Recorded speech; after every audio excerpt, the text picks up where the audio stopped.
Aujourd'hui, j'ai 63 ans et je dirais que ma vie de politique a commencé en 68. J'avais 16 ans à l'époque, j'étais en Belgique, je suis toujours belge d'ailleurs, on y reviendra. Et tous les jeunes de mon âge à l'époque avaient une conscience politique quand même beaucoup plus marquée que les jeunes d'aujourd'hui, je trouve. Même si il y a pas mal de jeunes engagés, mais enfin, c'était quand même beaucoup plus généralisé à l'époque. Et donc, comme tous les jeunes de l'époque, j'étais persuadé que De Gaulle, c'était le grand méchant qu'il fallait jeter dehors. Voilà. C'est pour ça que ça me fait rigoler quand on parle aujourd'hui de Gaulle, enfin quand on parlait à l'époque surtout, et encore aujourd'hui, de Gaulle qui tenait tout, les médias, les machins. Moi, ce que je savais de Gaulle, c'était justement par les médias. Et à l'époque, les médias, c'était quoi? C'était le RTF et la RTBF, enfin la RTB, donc l'équivalent belge. Donc voilà, c'est des médias qui nous ont présenté De Gaulle comme le grand méchant à dézinguer. Donc moi je suis parti avec les copains et on est descendu à Paris, parce que de Belgique on descend évidemment, pour casser du CRS, balancer des pavés, ça c'était très drôle. Mais c'était surtout cet aspect-là qui nous intéressait, quoi. C'était pas bon. Et ça m'a permis quand même de rencontrer Cohn-Bendit, que j'ai croisé bon, brièvement, on a discuté 5 minutes, quoi. Et son équipe aussi. La première chose, moi, qui m'a frappé, c'est la débauche de moyens dont il disposait. Moi, à l'époque, bon, j'avais une vie assez active au niveau politique, entre guillemets, hein, bon, parce que j'étais dans des mouvements genre foyer culturel, c'est l'équivalent des MJC en France, quoi. Et je m'occupais de l'édition, moi, dans ce truc-là. Donc on faisait le petit journal, des petits tracts, des machins. Il faut savoir qu'à l'époque, les photocopieurs, tout ça, ça n'existait pas. Donc c'était les Ronéo, machin, bon. C'était très compliqué, ça coûtait cher. Et après, c'était l'imprimeur. Donc je savais ce que ça coûtait. Et quand j'ai vu les moyens qu'avaient les jeunes de la Sorbonne là, en tract, sur ma fiche, tout ça, je me suis dit, mais comment ils font? Donc j'ai posé la question à plein de gens, tout ça, qui semblaient être des cadres. Bon, j'ai jamais eu vraiment de réponse par rapport à ça, c'était toujours des réponses vagues, tout ça. Et c'est vrai que si on avait creusé un peu, peut-être on aurait trouvé qui finançait tout ça. Et par là, ben, on aurait peut-être compris ce qui se passait vraiment.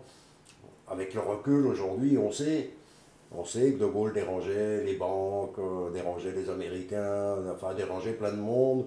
Donc on sait qu'il y a plein de monde très influent qui voulait sa peau. Bon, alors de là à dire que c'est la CIA, pourquoi pas? Il n'y a pas de raison que la CIA, comme le nuage de Tchernobyl, s'arrête à la frontière. Hein. Bon. Donc voilà, c'est un truc qui aurait pu nous alerter à l'époque. Mais bon, on est jeunes, on fait n'importe quoi. D'ailleurs, j'ai continué par la suite à faire n'importe quoi. Je suis rentré au Parti communiste. Un copain m'a entraîné là-dedans. J'ai pris la carte. Voilà. Et 3 semaines après, j'ai rendu la carte parce qu'après avoir assisté à 4 réunions, voilà, où on avait des gars sur une estrade, toujours les mêmes, qui racontaient les mêmes trucs, aux mêmes personnes, tout ça, et on avait à peine le droit de poser une question. J'ai dit, bon, à quoi ça sert, quoi? Si c'est pour répéter la même litanie tout le temps, quand on prend dans les bouquins, bon, que je lisais, Marx, tout ça à l'époque, tout ce que les jeunes lisent, quoi, bon. Puis voilà, ça me suffisait. Et puis j'ai dit, bon, vu comme c'est dirigé, c'est une impasse ce truc-là. Bien sûr, l'idéologie, elle est peut-être pas mal, il y a plein de bons trucs, mais les mecs qui dirigent ça le fait pas, quoi. Donc j'ai laissé tomber ça. Je me suis retrouvé avec une bande d'anarchistes après, des bakouninistes. Avec eux, on s'était dit, bon, la seule voie possible, c'est la lutte armée. Bon. Souvent quand on a 17, 18, 19 ans, la lutte armée, bon, c'est une idée, quoi, c'est une vue de l'esprit. Hein, à l'époque, il n'était pas question de partir en Syrie pour s'entraîner. Bon. Si, il y avait déjà à l'époque quand même des camps d'entraînement de l'IRA. On a failli à un moment donné, on avait des contacts avec l'IRA qui nous avait proposé. Puis on s'est dit, bon, quand même, faut pas exagérer. Bon. Donc on a un peu laissé tomber cette piste-là, c'est des conneries de jeunes, quoi. Ah, bon. Après ça, Qu'est-ce qu'il y a eu? Bah, après ça, il y a eu un grand dégoût quoi, de tout ça, quoi. Bon, De Gaulle est parti, on s'est rendu compte que bah, finalement, ça n'avait pas changé grand-chose, même au contraire. Mais on met du temps à se rendre compte de ça. Donc je suis arrivé très rapidement à la conclusion que politique, tous pourris, quoi. Et c'est l'idée qui reste depuis 40 ans. C'est l'idée qui m'est restée. Politique, c'est un monde de pourris, ils se tirent dans les pattes, machin, c'est des arrivistes, quoi. Voilà, chacun pour sa pomme, le peuple, ils en ont rien à cirer. Voilà. Et puis un jour, il n'y a pas si longtemps, un copain me parle de François Asselineau, en disant, tiens, il a fait une conférence qui s'appelle, si je me souviens bien, les 10 raisons de sortir de l'Europe. Ou de l'euro, non, de l'Europe. Oh, pas convaincu du tout, parce que moi, bon, comme j'ai dit, je suis belge. En Belgique, l'Europe, c'est même pas une question qu'on se pose. L'Europe, on la vit depuis toujours. C'est un tout petit pays au milieu de cette Europe. Donc le brassage, ben, on le vit depuis. Donc l'Europe, enfin la construction européenne, c'est un truc qui nous paraissait évident. Donc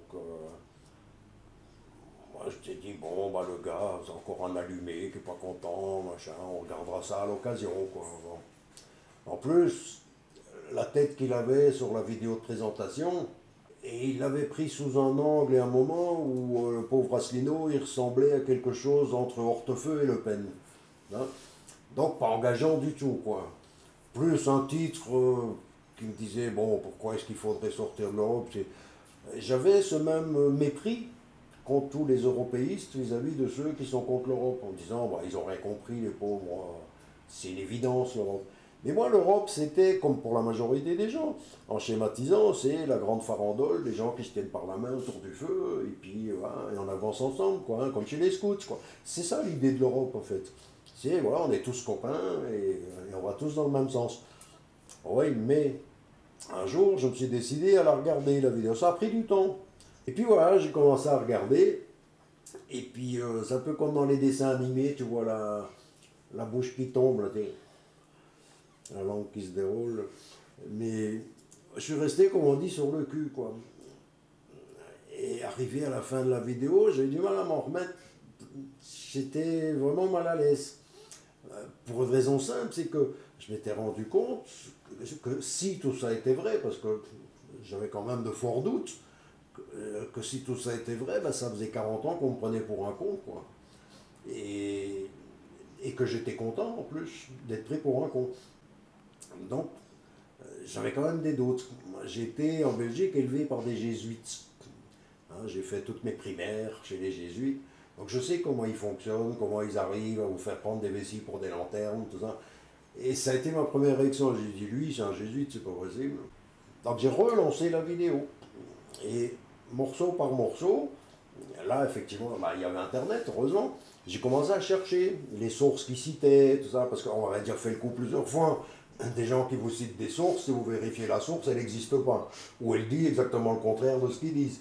Hein, ça, on fait le coup souvent sur Internet. Donc, j'ai dit, bah, tous les coups, c'est la même chose, quoi. Donc, j'ai tout vérifié. Et bah, j'ai rien trouvé. Tout ce que je pensais pouvoir démonter, bah, j'ai pas pu, quoi. Fallait se rendre à l'évidence, quoi. Quelques heures après, quand je me suis levé, je suis retourné sur Internet voir ces autres conférences, voir qu'est-ce qu'il y avait d'autre, et puis me renseigner. Bon, j'avais déjà vu, je m'étais renseigné sur le bonhomme, j'avais vu le parcours, et j'avais vu effectivement Pasqua, machin, tout ça. Bon. Donc effectivement, ça me gênait un peu, et puis finalement, en cherchant bien, je me suis dit, bah, finalement, tout ça, c'est logique. Asselineau, c'est un gars à l'origine, c'est un gars de droite. Bon, moi, je suis de gauche depuis toujours, bon, on l'a compris, hein, communiste, anarchiste, bon, hein, tu peux pas être de droite quand tu fais ce parcours-là. Bon. Mais il est clair qu'Asselineau, énarque, machin, rentre au ministère des Finances, machin, il fait ben, son job et tout, bon, hein. Sarkozy qui le nomme directeur d'intelligence économique, tout ça, ça se fait pas par hasard. On sait qu'à ce niveau-là, dans la hiérarchie, c'est politique. En plus, apparemment, il faisait déjà de la politique, il était au Conseil de Paris, avec Tibéri, encore un nom hein, sulfureux. Donc, hein. Mais finalement, c'est un parcours pour un gars de droite assez logique. Sauf qu'à un moment, quand Sarkozy lui confie l'intelligence économique, en lui disant, puisque le but du jeu c'était en fait de voir quelle était la place de la France dans le monde, au niveau économique. C'était son domaine d'expertise, on va dire. Bah, le gars il fait son boulot, quoi. Il cherche, j'imagine qu'il a une équipe, machin, bon, il cherche, ouais, et puis il fait son rapport. Et puis il tombe sur quoi? Bah, il tombe sur un gros panier de crabes et c'est ça, mais on va dans le mur, quoi. L'euro, tout ça, c'est. On va dans le mur. Voilà. Donc, qu'est-ce qu'il avait comme choix, le gars? Bah, soit il faisait son rapport en disant bah, il faut arrêter ça tout de suite, parce que c'est la catastrophe, en sachant que, vu tout ce qui se passait autour, bah, ça serait mal vu par sa hiérarchie, parce que c'était pas dans l'air du temps, ce genre de truc. Ou alors, il faisait comme tous les fonctionnaires, quand il y a un truc un peu sur le feu, on transforme un peu la réalité, et puis on fait un truc qui passe, machin, et on poursuit sa petite carrière tranquille. Là, il a fait un choix, à mon avis, courageux.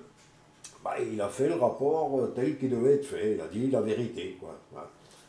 Bon, bien sûr, on sait ce qu'il en est advenu. Le rapport a disparu. Enfin, il a été mis aux oubliettes. L'intelligence économique, là, ça a disparu aussi. Il s'est trouvé muté, probablement promu d'ailleurs. Hein, ça se passe comme ça, hein, l'administration. Il a été promu à un autre poste. Bon, tant mieux pour lui. Mais en attendant, voilà, son rapport, il a servi à rien, quoi.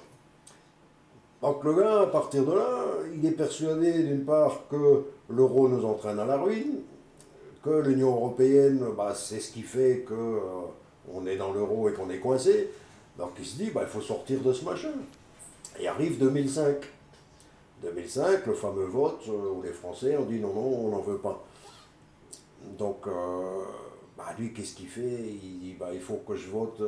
Mais à droite, il y a qui dit non à l'Europe? Bah, à droite, il y avait Pasqua.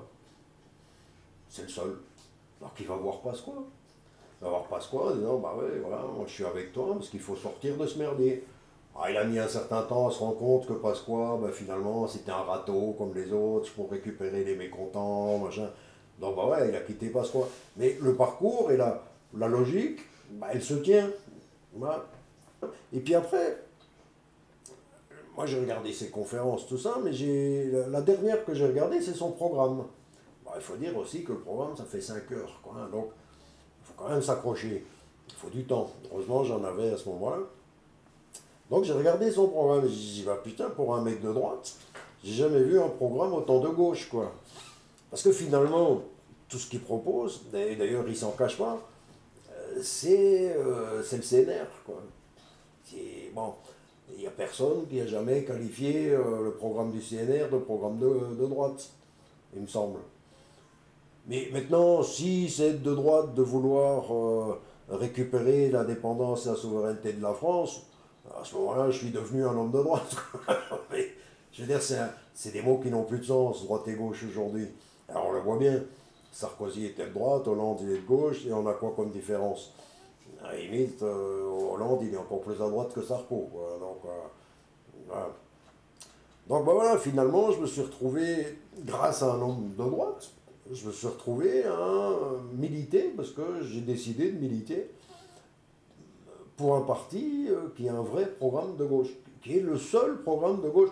Alors après, c'est sûr qu'il y a des Mélenchon, des Besancenot, tout ça, qui ont des idées sympas, qui sont très à gauche, tout ça, mais ce sont des idées, des trucs complètement inapplicables. Et ça, j'avais compris depuis longtemps. Mélenchon, je le suis depuis pas mal de temps. Je le trouvais sympa, grande gueule, tout ça. Bon, c'est vrai que ça plaît. Besancenot, pareil, parce que il arrivait sur les plateaux télé à dire des choses que d'autres ne disaient pas. Donc, voilà, c'était sympa. Mais in fine, tout ce qu'ils proposent, c'est complètement inapplicable, justement, dans le cadre des traités européens. Et ça, ils n'en parlent jamais. Donc, à un moment donné, on s'est dit, bon, soit ils sont cons, ils sont pas au courant, mais quand même étonnant que à ce niveau-là de la politique, ils ne soient pas au courant des réalités, soit ils nous en fument, quoi. Donc voilà, c'est pareil avec Dupont-Aignan, c'est pareil avec plein de gens, c'est pareil avec le FN évidemment, hein, qui veut défendre la patrie, machin, mais qui fait rien pour. Donc voilà, c'est tout ce que j'appelle des leurs, quoi, qui vous bourrent le mou avec plein de belles idées, tout ça, mais totalement inapplicable. Moi, ce que j'ai trouvé à l'UPR, c'est justement un programme applicable. Ben, déjà, le premier point, à mon avis, c'est la souveraineté, tout simplement. Alors, je sais bien que pour beaucoup de gens, souveraineté, c'est un gros mot. Mais il faut le replacer dans son contexte quand même. La souveraineté, c'est quoi? C'est simplement dire, c'est le peuple qui décide. D'ailleurs, dans notre constitution, il est bien question du peuple souverain. Donc ça n'a rien d'un gros mot, c'est pas une tare d'être souverainiste, quelque part. Évidemment, on a créé le mot souverainiste, tous les mots en iste, hein, les gens, ouais, bon, complotistes, etc. Bon. Ah non, souverainiste, c'est simplement dire, ben voilà, c'est au peuple de décider de son avenir. C'est pas à des gens, là pour le moment, qui sont à Bruxelles ou à Washington et qui décident pour nous de tout ce qui va nous arriver, qui a été élu par personne en plus. Ah, et c'est eux qui décident. À un moment donné, ça va bien, quoi. Surtout que les décisions qu'ils prennent, on voit bien dans quel sens ça va, quoi. Hein. C'est dans le sens des multinationales, des banques, des machins, mais jamais dans le sens du peuple, quoi. Ça c'est clair. Donc voilà, c'est ça être souverainiste. Ah, effectivement, bah voilà, le PR, on peut dire, c'est un parti souverainiste, parce qu'il veut rendre son indépendance aux Français, quoi. Donc la possibilité de choisir. Après, il me dit, ouais, mais bon, Asselineau, il dit rien sur plein de trucs vachement importants. Ah ouais, comme quoi. Ah bah, on a le mariage pour tous. Voilà. On a le nucléaire, on a... Bon. Mais justement, moi, ce que je trouve vachement intéressant à l'UPR, c'est que j'ai beaucoup de contacts avec les adhérents de l'UPR, grâce à Internet notamment, mais aussi dans la vraie vie. Mais on trouve de tout, on trouve des gens qui sont pour le nucléaire, qui trouvent que c'est pas ce qu'il y a de mieux, mais la seule solution viable. Voilà. Et puis il y a des gens qui sont résolument contre. Voilà. Il y a des gens qui sont pour le mariage gay, et d'autres qui sont résolument contre.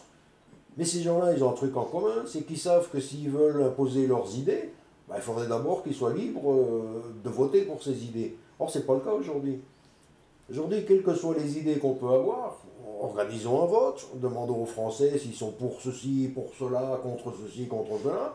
De toute façon, in fine, si, on décide de rien. Ça se décide à Bruxelles. Donc le vote ne sert plus à rien. Donc voilà, c'est ça que l'UPR permettra justement de récupérer. Et c'est pour ça que moi j'aime bien qu'Asselineau ne se mêle pas de ces problèmes-là. Parce que c'est pas ce qu'on lui demande. Moi, je veux pas qu'Asselineau il me définisse une politique de gauche ou de droite. Ça ne m'intéresse pas. Moi, ce que je veux, c'est un président de tous les Français. Parce que tous, ils disent ça. Que ce soit Sarko, que ce soit Chirac en son temps, que ce soit Mitterrand ou Hollande maintenant, je suis le président de tous les Français. C'est pas vrai. C'est pas vrai. Ils sont présidents de leur petite cour, ouais. Et puis pour le reste, les Français, ils n'en ont rien à cirer. Hein. Asselineau, il veut être le président de tous les Français. C'est pour ça qu'il ne prendra jamais parti sur des sujets qui peuvent diviser les Français. C'est aux Français à décider. C'est pour ça que dans son programme, il instaure le référendum, machin, enfin, sur des termes vraiment applicables et utiles. Ce qui permettra justement aux Français de choisir ce qu'ils veulent. C'est pas à lui à choisir. C'est ça être président. C'est pas prendre les décisions à la place des autres. Pour ça, il y a, comment on dit, il y a le législatif, qui lui va faire les lois, tout ça. Mais ça, c'est des représentants du peuple. Alors bien sûr, là, il y a encore beaucoup de choses à faire, c'est certain. Aujourd'hui, tout ça, c'est névrosé, sclérosé. Bon, tout ça, il va falloir un petit peu aérer. On est bien d'accord. Mais en attendant, voilà, le système, il est là. Il y a un président qui prend des décisions qui concernent le pays, par rapport à la géostratégie mondiale, etc. Là, oui, il faut un mec qui ait une vision pour la France. Je pense qu'Asselineau, il a vraiment cette vision. Et après, tout le reste, ça ne le regarde pas. C'est pas le rôle du président de décider si on va mettre plus d'impôts à ceux-là, moins d'impôts à ceux-là, si on va augmenter les primes pour ceci, les primes pour cela, la CAF, la sécurité sociale. C'est pas au président de décider ces trucs-là. C'est aux Français et à leurs représentants éventuellement. Bon. Et c'est pour ça que le référendum, il est vachement utile. Voilà, voilà ce que l'UPR peut apporter. Une vraie démocratie, en gros. Tout simplement. Ouais, moi je pense que c'est un outil. C'est un outil formidable. Mais c'est pas un vecteur. Je m'explique. C'est pas parce qu'on est sur Internet, tout ça, qu'on va se faire connaître par des millions de gens. Ça, c'est clair. Même si on sait qu'effectivement, il y a des millions de gens qui utilisent Internet tous les jours. Bon, il faut savoir à quoi ils l'utilisent.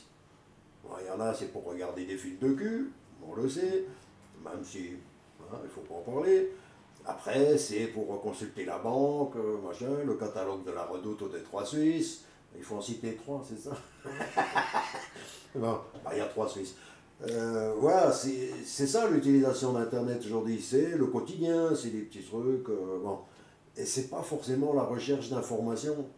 Moi, ce que je remarque, c'est que les gens, ils ont l'impression d'être bien informés. Parce que ils regardent le journal de TF1, de temps en temps, ils regardent le journal de la 2, de temps en temps, ils regardent le journal de M6. Hein, voilà, ils changent de chaîne de temps. Et puis même, de temps en temps, il y en a, ils regardent Arte. Ah, du coup, ils disent, bah, tu comprends, moi, je suis informé avec ça, je passe mon temps à regarder l'information. Ah, voilà. Donc, pourquoi ils iraient chercher de l'info sur Internet? Donc, Internet n'est pas un vecteur, ça c'est certain. Par contre, c'est un outil fabuleux parce que à partir du moment où on va semer une graine, c'est-à-dire parler d'un truc précis, en disant, mais renseigne-toi là-dessus. Exemple concret, la dépendance des médias.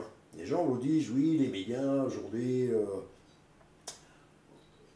ils sont effectivement un peu bridés sur plein de sujets, la sexualité, on ne peut pas parler des juifs, on ne peut pas parler des arabes, on ne peut pas parler de ça. Mais dans l'ensemble, l'information, elle est quand même là. On sait ce qui se passe dans le monde, partout, machin.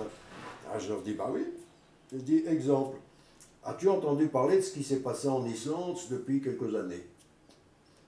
Ils me regardent, l'Islande déjà, l'Islande, ils ne savent plus trop où c'est. Mais c'est pas grave. Je dis, ben écoute, renseigne-toi. Moi, je pourrais t'expliquer, mais tu n'es pas obligé de me croire. Renseigne-toi. Et puis quelques jours après, quand vous revoyez le gars, il vous dit, bah tiens, j'ai été chercher. C'est incroyable ce qui s'est passé là-bas. Pourquoi on ne nous en parle pas? Je dis, voilà, tu crois toujours que les médias sont indépendants et qu'ils te disent la vérité?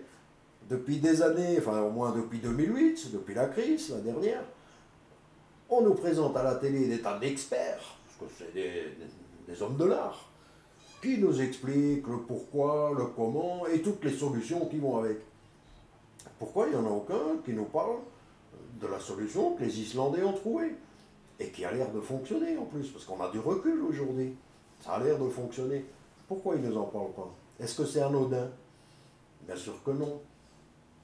Après, on peut aussi rentrer dans ce que font beaucoup de gens de l'UPR, on dit on parle jamais de nous.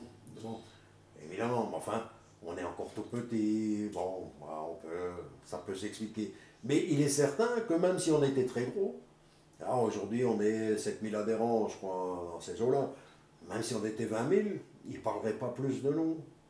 Pour les mêmes raisons. Il y a des choses qu'il ne faut pas dire à la télé.